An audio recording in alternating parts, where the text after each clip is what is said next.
Bangladesh shipping কর্পোরেশনের জাহাজ বাংলার জয়যাত্রার নিরাপদে হরমুজ প্রণালী পার হতে ইরানের সাথে কূটনৈতিক তৎপরতা চলছে বলে জানিয়েছেন নৌ পরিবহন মন্ত্রী শেখ রবিউল আলম।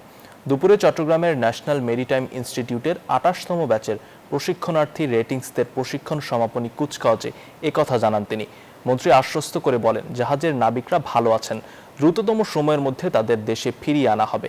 এছাড়াও চট্টগ্রাম বন্দরের নিউমোরিং কন্টেইনার টার্মিনাল বিদেশি অপারেটরকে দেওয়া হবে কিনা এই প্রশ্নের জবাবে মন্ত্রী বলেন, বিষয়টি আরও ভালোভাবে বিশ্লেষণ করে চূড়ান্ত সিদ্ধান্ত নেওয়া হবে। তবে দেশের সার্বভৌমত্ব বিকিয়ে কিংবা দেশ ও জনগণের স্বার্থের বাইরে গিয়ে কোনো চুক্তি সরকার করবে না বলেও এ সময় জানান নৌ পরিবহন মন্ত্রী।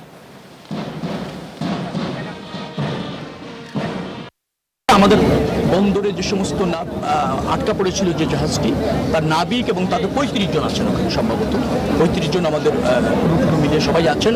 তারা ভালো আছেন, তাদের মনোবল চাঙ্গা করা হয়েছে, তাদের পরিবারের খোঁজ খবর নিয়েছে, তাড়াতাড়ি চলে আসবে। ওই পরিস্থিতিতে যা যা করণীয় সরকার তখন তাই করে।